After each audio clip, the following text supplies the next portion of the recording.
इस वक्त की बड़ी खबर आ रही है डभोई से, जहां म्युनिसिपैलिटी की पहली जनरल मीटिंग हुई। अलग अलग कमेटियों के चेयरमैन चुने गए। अफजल कबावाला एग्जीक्यूटिव कमेटी के चेयरमैन चुने गए। सलीम भाई नूर मोहम्मद घांची लाइट कमेटी के चेयरमैन चुने गए।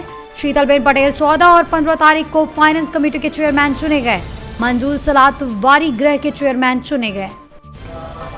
आज रोज ડભોઈ નગરપાલિકાની ચેરમેનોની તેમજ કમિટીઓની નિમણૂક કરવામાં આવેલી છે. કોંગ્રેસ દ્વારા તમામ કહી શકાય કે સમાજને નેતૃત્વ પૂરું કરવામાં આવ્યું છે. વિવિધ કમિટીઓના ચેરમેનોને એમની કમિટીની અંદર પણ તમામ સંસ્થાનોનો સમાવેશ કરવામાં આવેલો છે અને ખૂબ સારી એવી કમિટી બનાવવામાં આવેલી છે. આગળના સમયના અંદર ડભોઈ નગરપાલિકાના અંદર કોંગ્રેસનું શાસન એક કહી શકાય કે સુંદર અને એક સ્વચ્છ વિકાસશીલ ડભોઈ બનાવવાના પ્રયત્ન રહેશે. અને જે રીતે ડભોઈની પ્રજાએ અમારા કોંગ્રેસના સભ્યોને ચૂંટી કરીને અહીંયા શાસન આપેલું છે, ડભોઈના નગરજનોને વિશ્વાસ આપવા માંગે છે કે અમારા તમામ કમિટીના ચેરમેન પ્રમુખ અને અમારી કમિટી અમારું શાસન એક સારું એક સુંદર ડભોઈ બનાવીને આપશે.